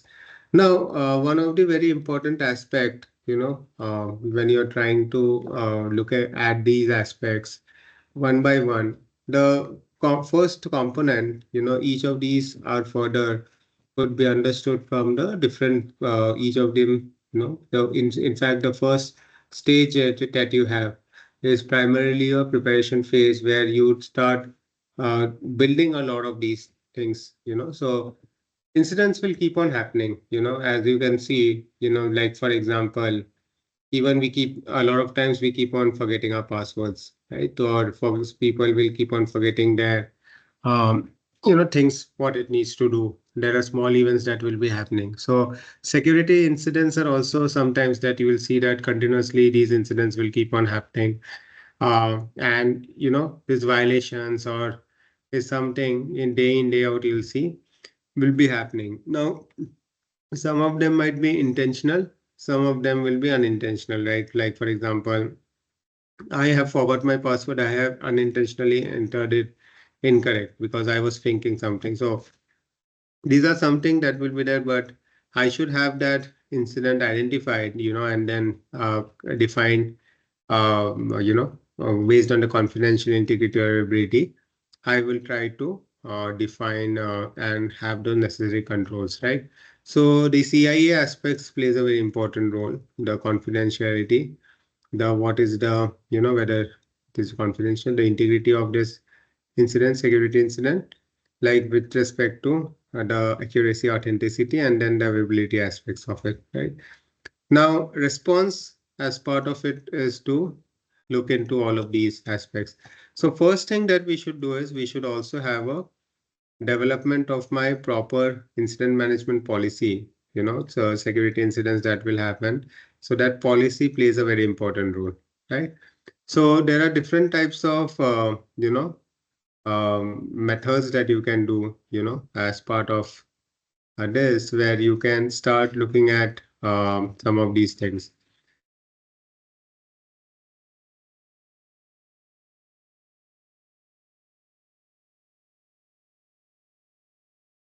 So, one thing that you can do is start defining or start having a policy in place that can, define what is a kind of. So, like, for example, just to show you some template that you can start using, where, you can have a security management. I mean, it is not something that is, this is the only template, this is just a sample. But what happens is when you're defining a policy, you define what is the purpose, what is the scope to the, what to who, which all teams it would be applying. And within that, you define what is something, which are the definition of your suspects, the incidents that will be there, the processes, which are something that is ethical, non-ethical. So all of these, you can detail it out. You can define the people, the team who would be taking care of it. And different types of incident risk management activities will be identified in this risk assessment, penetration testing, vulnerability scanning, change management, network system monitoring, network system baseline management, right? Different aspects and how they would be able to respond, manage these incidents. So the teams that would be included, the security team, networking team, network server engineering administration teams, legal department, different teams who would be part of this entire, this entire exercise. Then what are the exceptions? What are the non-compliance aspects? So you define this, you start defining the first policy as part of the incident management. And this is an organization policy. Normally, every organization will have an incident response management policy. And this policy would be followed by certain procedures, right? So what happens if there is an incident as part of each of these steps, right? So as part of the entire process, there would be procedures that would be captured, right? From identification, how it would be done, who are the people there would be taking care of it. How do you start categorization? How do you start prioritization of these aspects, the incident logging aspects, the response escalations, right? So each there will be detailed procedures that would be there as part of your procedure manual, right? So the policy would be primarily followed by a procedures manual, which will be very detailed, which will be capturing each of these detailed procedures, right? So that is one thing. Then you also have the strategic threat intelligence area. So the strategic threat intelligence area is where we would be able to identify all the probable threats, what are the associated tools and techniques that would be useful. So, so differentiating between your incidents are, the threats that are there, or defining the threats would be very much important because these threats will be caused by the different vulnerabilities, right? So the threat agents, these tools, techniques are, that would be used by these criminals or the attackers, study will be start. So you start defining all those the strategic intelligence aspects about it. So what are some of the key references that you want to use, right? So for it would be some standard like NISTs, and you have these ICs and ISAPA, and some of these knowledge areas who would be having these ISOs will be having different types of. So there are something kind of public sources that you can start using, the government public sources, which tells you what are these alerts, what are these threats that are there, right? So you can have them. Then you have some of these threat intelligence built in using your some of your solution, like for example in Windows you have some of them. So the Microsoft would be having set of things. If you are more of a Apple or Apple OS kind of thing, then you have them within them. Then these SIM vendors will be having. There are certain vendors across these areas like that we have selected. We have seen so many tools. So your what is your threat intelligence, or what is your the technology stack of things that you're using. So that is your entire intelligence area that you will be coming up with that. And then the another aspect that you will see is the vulnerability management. So we have discussed on that with how you are able to see the different vulnerabilities. Now, the vulnerability will be coming up, right? So we have seen that these vulnerabilities will be existing, right? So as part of my management, as part of my policies, what we are doing is since this vulnerability is something that is ongoing, how do we define the identification assessment of this risk with different agents, right? So what are the patches, patch discovery, patch management, during the vulnerabilities that is happening, the scannings that we are scheduling. So all those kind of things. And then in case how this has been identified, how to redirect, how to basically have these necessary controls in place that can help to allow and block some of these, right, components, right? So that is another thing that will come in. Then how basically you are able to manage these, the vulnerabilities that might be being caused, how you're able to manage these vulnerabilities, right? So those, what are the best practices that are being used? So that is another thing that would be looked into, taking care of, right?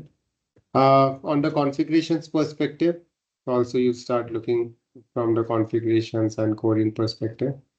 What are the different types of configurations that you will do across your operating system level. You have for this there are certain kind of standard documentations or standard the product teams and teams, they come up with a normal frequent periodic updates, right? So you take these baselines as a starting point and then start building on them.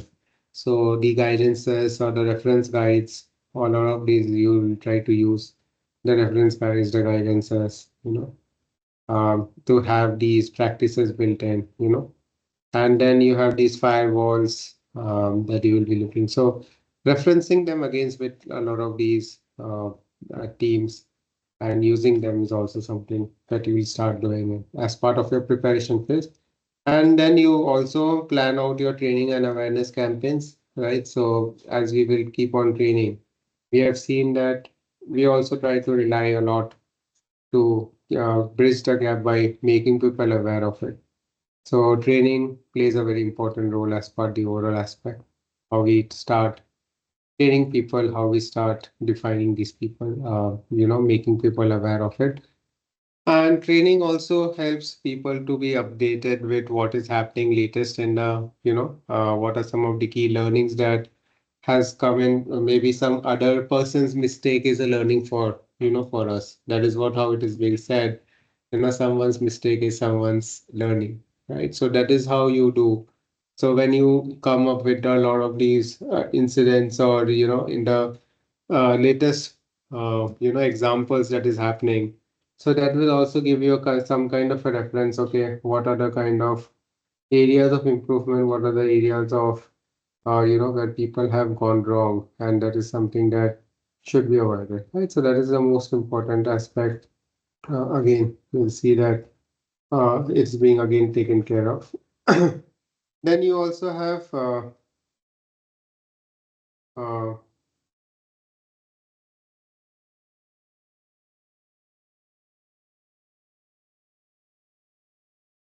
okay, so these are some of the things that we have. Then we also have the access controls methods that we will,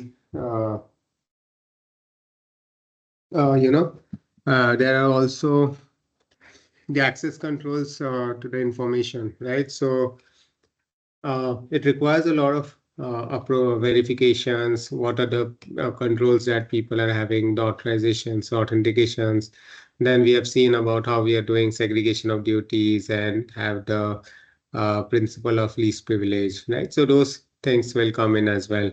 So access control methods is also as part of the initial preparation things. You will try to do the control access control techniques also, bringing them and having these identified and things.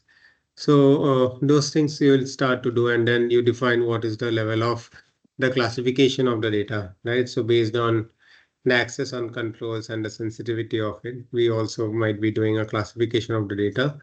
So this helps, this classification of the data helps you to, segregate the data leakages and, the data controls in place. So you need to, you understand that how is this data processed, how is this data stored, how is this data classified, across the entire thing, right? So that is part of your identity access management aspects, where the segregation of duties and access controls methods, you can define them as part of it.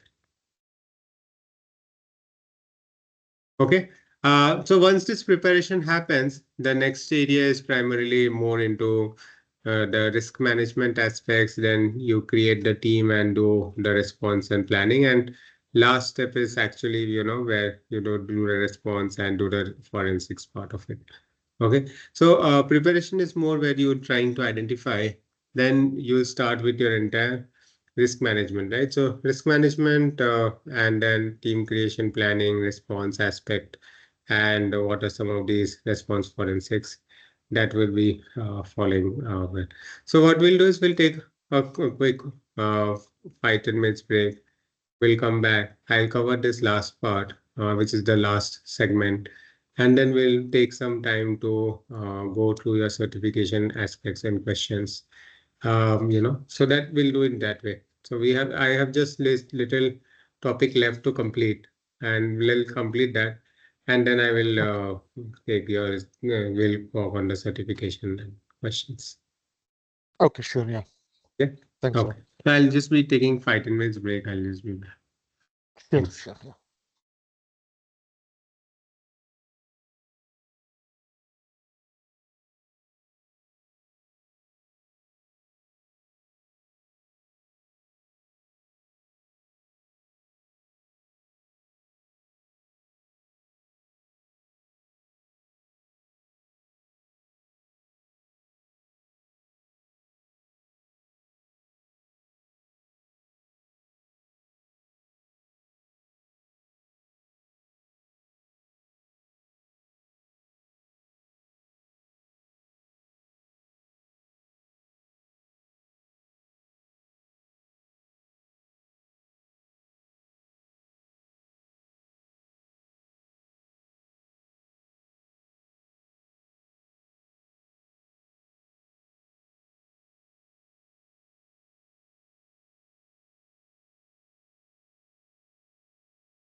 Okay, welcome back. So Yep. now the remaining things that we have is primarily more, it's more, as a best practice, what are some of the things that you do as part of your, the other aspects, when you're defining, when you're setting up this entire controls, right? So this normally comes as part of your risk management aspects. So risk management, as you know, what are the ways that you identify this risk and then start mitigating this risk, right? So managing the risk is first aspect as part of your overall information assurance as part of your information protection. So manage the risk, how you'll be able to, as part of your entire incident management, right? So risk assessment and risk acceptance, avoidance, transfer, and mitigation techniques that you will try to do that way. So you, in this, you have these aspects of risk acceptance. You first accept the risk, which is there. You try to do a risk avoidance techniques. Then risk RA transfer, where you try to transfer this risk, and then mitigation techniques. What are the risk RM techniques that you take? Now, how do you basically calculate this risk? So normally there is a risk model that normally through which the risk has been identified. So risk is being defined by what is the means that you have plus whatever the motives that you're getting, multiply that with the opportunity cost or the opportunity, and then you divide it with the controls. And then you on the other side, you try to identify what is the business impact that it will be creating and what is the kind of an incident response that you will be doing. So we have seen most of these, right? So what are the ways these risks would be identified, how you would be able to take care of this risk, how you'll be able to. So once this threat has been identified, right? So what is the means? What is the motives that have been identified? What is the kind of an impact? So across each of this, we have seen, we try to provide it a rating. We are providing a kind of a number score, and based on that, you try to calculate this risk associated with these different components. So normally, these risk acceptance is a very important aspect. The risk will be there, but you still want to accept the risk and move on. So this risk acceptance primarily will look at these networks, people and all, and try to do. So normally, this risk acceptance you try to do whenever there is an risk assessments that you try to do during the initiation itself. There is a risk, but you still want to go ahead with it. So it's a more of a during the initials, or let's say, for example, there is a change advisory board, you know, who is wants a kind of a change that is happening. So in those kind of change aspects, also you'll see this risk assessments could be done. Or let's say there are some new vulnerabilities which are being identified in the systems, in the networks and all. So that could be there. There is a new third party that is coming in. So in those kind of aspects also you'll see it is coming up. Or there is a threat intelligence that might have come in. So as part of this stress intelligence aspects also, you start seeing these threats, the agents, the tools, techniques, right? And you try to see different. So this again, these assessments that you will be doing, there are different steps that you have. The first is the definitions that you would be doing, the system definitions, the aspects about it. Then the threat identification. You do the threat identification to identify what are the threats. You try to identify also the vulnerabilities which are there. So the vulnerability identification you try to do as part of your assessments. You try to do that. Then you also have the part controls assessments. So what are the different types of attack part controls which might be there? So you try to assess that as well. What are the controls and what are the paths to which the threats can start coming up. Then what is the business impact it will be creating? So business impact analysis also you do to identify what the business impact. What is the kind of a risk determination to identify the risk based on the severity criticality you define. What are some of the controls that you can put in? So what are the controls recommendations that you will be able to see? Now, after this assessment, how you'll be able to manage this risk. So primarily what you do is as part of your managing this risk, what is the kind of an action plan that will happen, right? So this action plan, proposal creation, what is the presentation aspect of it that will happen? Then how do you be implementing some of these approved controls, right? That also plays a very important role, these approved controls that might come in. Then, how you'll be able to transfer this risk. And then you will be what kind of measures that you want to put in so that it will be ensuring that the necessary steps have been defined correctly. And, so that is something that is another thing that you'll do. Uh, Then one of the important aspect, when you're defining this, so as part of your definitions, right? So each of these aspects, then what are some of these necessary things that you're going to do as part of it? So first thing that you do is primarily define your systems or define your components as part of it. So as part of your system definition, what is the first step is to define your systems clearly. So in this system definition, you first do something called as a system decomposition. So in system decomposition, what you do is, you break down the system into different components, right? So let's say, for example, based on the attack surface, what you do is you define or aggregate this into, let's say, the human attack surface. You have the device attack surface. You have the network's attack surface. So you define this and you distribute or break down into the different attack surfaces, right? So that's the first thing that you do where you are trying to, define or break down the system into the various components. And, as each of the systems could be, collections of your, different devices that you have, the media that you would have that would be useful for accessing, protect, processing, storing, and all. So, what would the infrastructure that is supporting, right?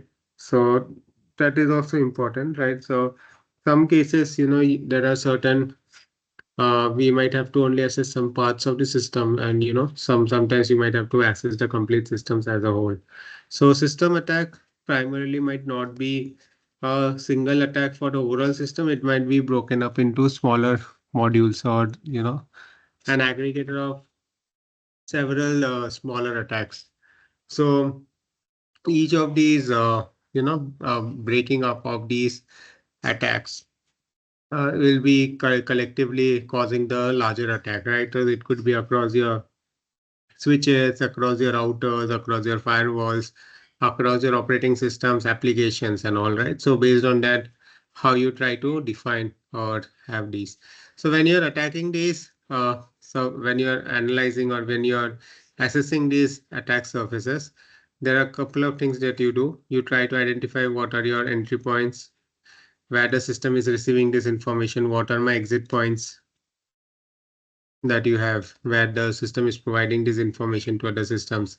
Now, some of them might be the direct exit points, some where the exchange information is happening with the external systems directly, or you have the indirect exit points. So these indirect exit points primarily might be providing information to the direct exit points, right? And there you will also have some of these systems to which the information might be traveling. Like for example, you have the data channels, you have the protocols, uh, you have the protocol enabled pathways, right? Through which these informations might be also traveling. Then there would be some untrusted data items as well, So some of these untrusted data items are where the attackers might be taking control. Like for example, the cookies might be one of them, the files, the malicious database records could be some of them. There could be registry entries that I was mentioning. So how these attackers would be trying to exploit some of these exit points also. So that is, that is also one of the important aspects.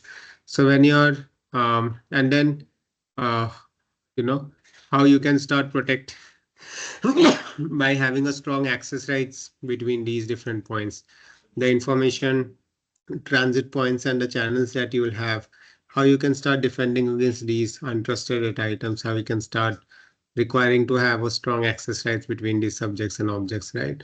So a set of the access rights that you will have, these access rights, that you'll have might be having different across your different subjects that you have. So subject A, subject B, right? So what kind of access rights they will be having? Some of them might be not having, some might be having, right? And these set of objects that would be there, these access rights will have certain kinds of objects between them. So that is where your access identity, subjects versus objects kind of a thing that you will be trying to establish as part of it. Then you also try to identify what are the existing controls that are there, what are the kind of, aspects that you might have to do. That is more on the access controls and access management aspects that you look into. Then, while you are trying to also do this kind of an analysis, one of the other aspect that you try to do is primarily the business impact analysis, right? So this business impact analysis primarily will help you to identify, and understand what kind of an impact that it would be doing. So how using this big business impact analysis, how you can start calculating the risk aspect about it. So that is also very important aspect, while you are calculating this, when you're doing this business impact analysis. So there are certain kind of things that you start capturing, that would be helping you to understand the severity of the negative impact. So like, for example, maximum tolerance? What is the maximum tolerable downtime that you might have? What is an impact on the employees that it might be creating? Then what is the impact on customers that it might be having?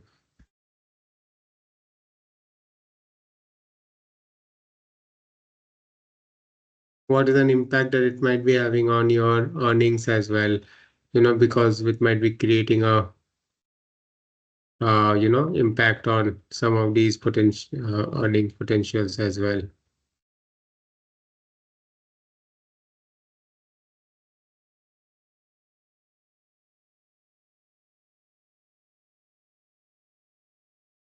So that is there, and then what could be the non-compliance aspects that would be there? So that is all something that will be on the impact analysis side of things. How some of them could be measures. The impact analysis that you will be doing is more. Some of them would be more of a quantitative measures that might be there. There could be certain which would be qualitative measures, right? So how do you verify to perform this risk assessment? And sometimes you do the quantitative assessment to get a dollar estimate impact, business impact. Sometimes you do the qualitative assessment to get them based on a more of a scale perspective. So you use a kind of a sometimes a hybrid, which is a combination of both your qualitative and quantitative approach. So you sometimes also go with a kind of a both of them because that is also something that comes in. So sometimes you have these risk calculators that you create internally that can help you to identify, what is these things. And there are certain kind of key learnings that can come with as part of a business impact analysis. Like for example, what is the impact that it might be happening on uninterrupted actions or applications that there is no impact, there is no interrupted. So based on that, the business processes impacted. So business operations, is it getting impacted because of it? So that's a more of a the impact analysis study to do. So in case if there is any kind of a compromise or failure, so what's the kind of a business impact that it might be having? So that's a more of a business continuity perspective. You can see that the BCP teams will take up a lot of these things, right? So like based on that, you define which are your business critical applications and looking into them. Then try to consider each application in isolation. So when you start looking each of the application in isolation, what happens is, sometimes the applications will keep on sharing with, the other applications. So you need to consider that as a network perspective, how the data flows are happening, the connections are happening, but also try to understand at an individual basis these applications and try to see what is the impact that it will have. So also try to identify what is the kind of a financial impact. Now, there are certain kind of a core applications that might be happening. Like for example, in your banking space, we have something like a core banking applications, which has been used by everyone in the branch, everyone, right? So if that goes down, there is a kind of 80% of your work is done by that application. So that's the kind of a cost, a financial cost or a financial impact it will be hitting you.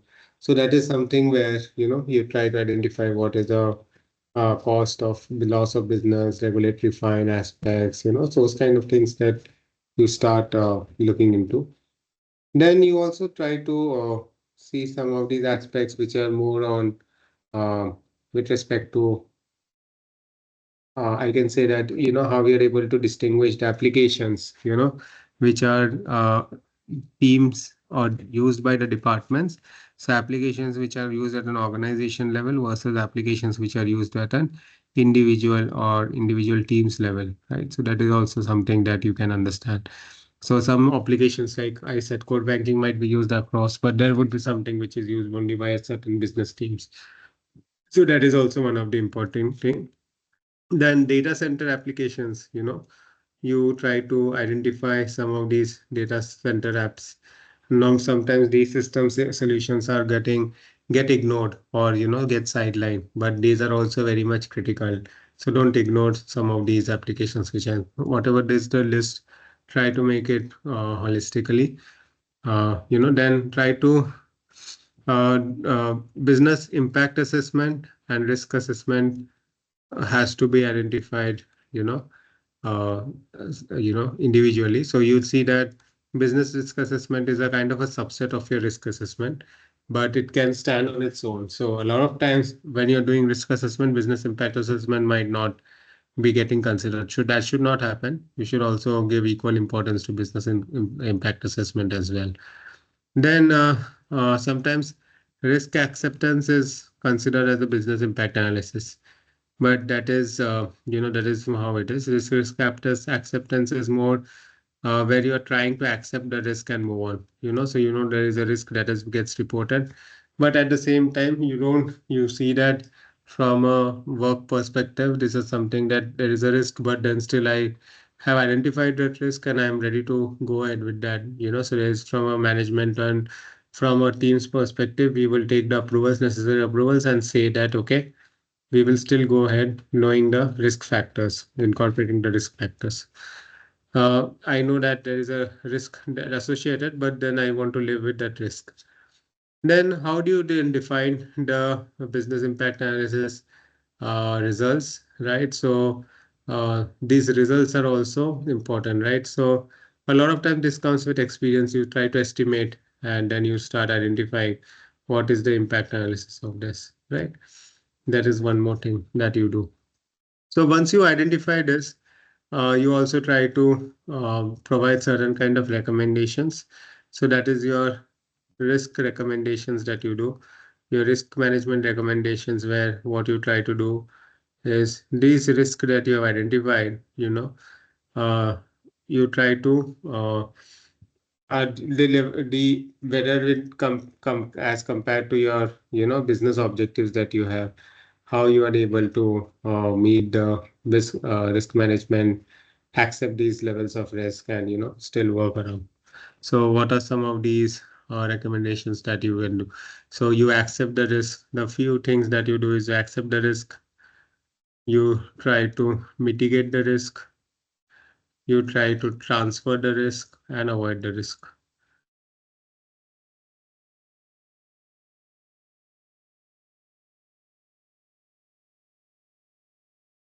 So accepting the risk is where, the your the risk is kind of lower, because if I start avoiding the risk, the mitigation and the transfer aspects will be much costlier. So then I can just I accept the risk and will just live with it. Mitigate is where, the cost of the risk is more higher than the cost of mitigation. So we will usually recommend mitigation where, I will do a lot of mitigation techniques, that will be helping to reconfigure to reduce this risk. And I might try to do analysis. I might try to use fewer controls, newer controls. We can try integrating them into existing frameworks. Uh, you know, so that is few of the things that we'll do. We recommend we should be reasonable. We should be looking at some of the appropriate, mitigation techniques. Then transferring is where we're trying to transfer this risk. Maybe we'll try to purchase certain incident loss in some insurance aspects where we try to transfer this entire risk to insurance agencies. That they are ready to buy this risk, or they are ready to accept this risk at a certain price. So we pay for that insurance premiums and all. We purchase these insurances to cover the cost which is associated. So with respect to the identity theft protection perspective, or the network uh, breaking down perspective, or financial loss perspective. So that is where you are transferring this risk to a third party insurer, right? Or you also try to avoid this risk.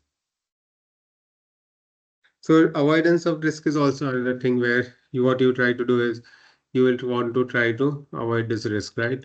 So avoiding the risk is something where you will have to put in the necessary procedures or technology aspects, wherein it will help you to avoid the risk. It will help you to stop falling prey to those kind of things. Then the other aspects that you do is the result documentation, and you also try to do something which is your presentation aspects. So what are some of these things that you will be trying to do your result documentation and things? So result documentation will have like details about all how you have conducted the assessment, what are your results as part of it, so this would be primarily being assessed by the auditors, internal auditors and all, who will verify these things, whether the necessary controls have been done in place, proper documentations is available. You also can prepare presentation to present to management of what are the things, what are discovered on a frequent basis, what is the risk that has been identified, discovered, and what are the steps that has been identified or taken. And right, so that is where these documentation would be there. You try to create a lot of these action plans and then start working on it, right? So in this you basically have these entire risk identification, risk mitigation. What are the different things that you would be doing as part of this? Okay, so I'll take a stop now. I think this is something that I had to cover for today as part of the last topic. So now we can basically go through the entire certification process, or your questions on that. So just questions before we go there. Just want to ask any questions on these, anything before.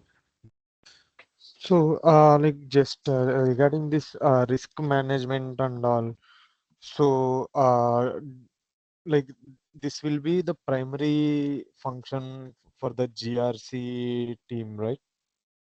Yeah. The GRC team is primarily they basically take, but it all comes under your entire security area. But the governance, risk management, and see overall, if you see risk management has a subset part which is this, and so that it comes in that, and we have It comes under the area of GRC for sure. Yeah, what you said is right. It comes under your governance, risk, and compliance area. So, when you said that like attack surface regarding the attack surfaces, like where human attack surface, device attack surface, and network attack surface.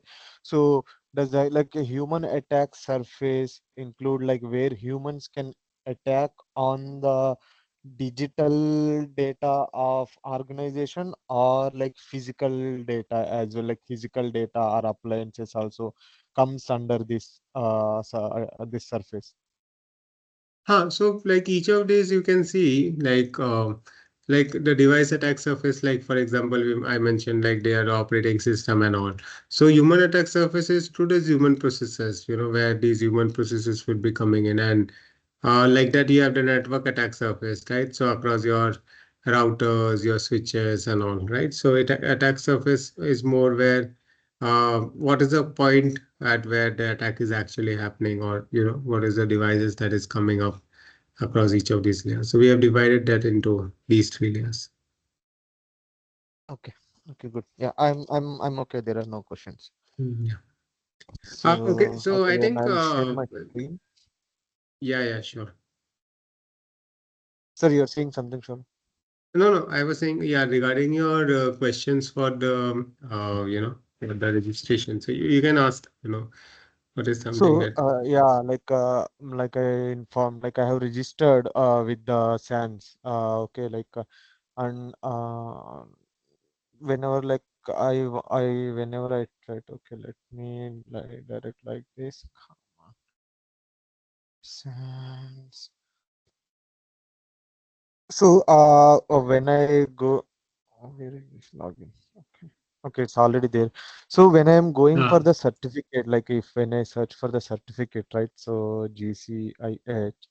So this is a certification, right? So when I click here, like how should I register? Shall I like click on the register now? yeah, just click on register now. It will take you to a science website. So you just need to get into your logins. Yeah, it will take the IDP login and all. So.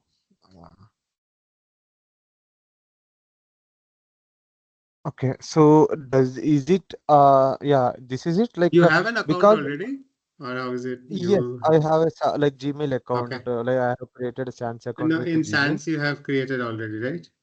Correct, yes. Okay, okay. But like my screen is visible, right?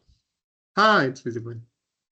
Okay, so like yeah, after that like candidate info and all, like it is coming. Is this the thing? Like, but where do we select the timing? Like when No, so to go this for? once you do the payment and all now, it will come later. The timing and all will not come when you're purchasing it. Okay. Yeah, that you can schedule it.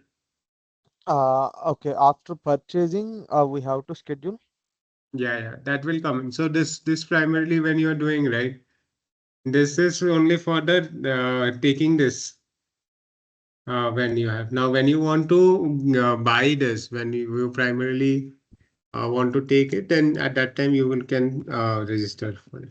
So after okay, that means okay, continue. So after buying, uh, will it go to our dashboard like Yes, will yes. In your page now, then you will have a scheduled exam. So there you will be able to schedule the exam. oh okay, not so because like yeah, that is where I'm wondering like what happened, why it is not coming in and all. No, no, no. This will, these are steps, right? So first you pay for that amount, then you will get a confirmation, and then Okay. you will get those, you'll in your profile page, you will have the things to, schedule the exam. So that is how typically most of the exams, so that is happen that are same way it happens here. Okay. So, yeah, okay, I got that. Thank you. So I have like some kind of like career type of question, Saurabh. So based on your knowledge, like see, my like after GCIH, so what will be the recommended or like I always in the incident response and SOC and all. Okay, since my like in last my 7 years. So, if we want to increase or grow in the same domain, wherein more of technical side, which which should be next certification, which would be better? Is it CISSP or anything else? See, actually, I'll say that each of the certifications as you're going now. So target like you carve your path in the security side if you're doing right. So on for CISSP, then CIPM, you have another certification, or like this, you have so many different certifications levels are there. So keep on doing that. I mean, that way, it is not like it's still very, initial that you are doing this, right? So keep on doing that, and in between, you also do a lot of these tool certifications and all. So each of these will be giving you this knowledge. So CISSP, CIPM, all these ISACA, ISC certifications you once you do, then definitely it keeps on. I mean, there is no as such. There is like I'll not say that I defined path. What is the certifications that you'll do. I have seen CISOs who are not even certified in this, but over the years of experience and all, they have moved into that level, right? So. I can understand, from where you're coming, but see, certifications doesn't guarantee you anything. Like since I work in the security office itself, a lot of my folks and all, they are not certified, but they have good working knowledge of the hands-on, Working on it, yeah. things when they have worked on certain areas. So what you should do is, if you want to carve a part in this, right, in the security space, so move across the different areas. That's important. Once, like for example, incident handling, each of them when you will be doing in an organization across and working hands-on, that will give you'll spend some time in this, and when you are working on each of these areas, then you will get a practical knowledge of how it is being done, because certificates will not give you that practical knowledge. It will be again very limited, because when you're working on actual incidents or actual policies or actual setups and all, so that is going to help you more. And certificates parallelly you can keep on doing as you are doing taking each of these areas, but I will say that keep on going into the other areas also. Then if you have, as you will be moving higher the ladder, right? This will be helping, because when you become a CISO, at that time what they look into is that you should have a holistic knowledge understanding across all these different areas. So even if in the same organization, right, if we are taking different projects across these different areas, that can help you to gain your knowledge across these domains. Okay, yeah. So like, Yeah. yeah, I understood. So if I, like we are in the MSSP, like I mean, like TCS MSSP, so they will, it is not that much easy to change I that know. It domain, like is on the not very easy, inside. because, and that is a problem with TCS, with uh, you will have to work on what they will give you. You'll not have a choice of what you want. I mean, though you can ask them for a project, but what happens is sometimes at that point in time, if project is not available, you will ask you to get into a project which is something different, or not aligned. So TCS and companies, I understand in service companies how these things work in that way. Maybe for some time they might listen to you, but then they will for them also it is to fill the positions. The RMG teams which are there, I know the RMG teams very well because I used to work Okay, very closely with them as well. okay, yep. Thanks, So Ravi. Yeah, then I'll suggest, in if you are in TCS, try to, if you are in a client position, in a client project, which has the different areas, not just keep on moving across the other areas also. And if you are getting some opportunities to, which are new projects, or sometimes you can take these internal transfers and move to some other projects also. Try to do that, or if you get some outside opportunities also, you can try to explore that. I mean, those I did. That is the only way, For me also, even in when I was in TCS, a I mean, I was there in a project for a few years. Then I moved to other projects for a short projects and all. So short projects, if you take, that is good in TCS, because you get exposure in one project, then you move to the other project. But then what happens is at a point in time you start feeling, that in one project I was there, then I moved, and then sometimes your ratings and all also gets impacted. That is also one of the reasons. But we are in. So if you are there in an organization like like for example, I am working in a bank, then what happens is when you are there in the team, so you have the entire information security team. There, you at least within the team, you can move from one team to another and can join the other teams. That is also very much possible. That they don't. There is not much problem. But in service, in TCS and some of the companies, right, it's very difficult to join across and move across the different. But True. Let's see what will happen.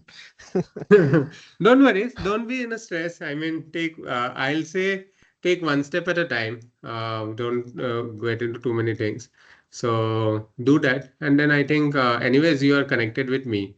So we should be anyways, if you're facing any questions, any doubts and all, just reach out.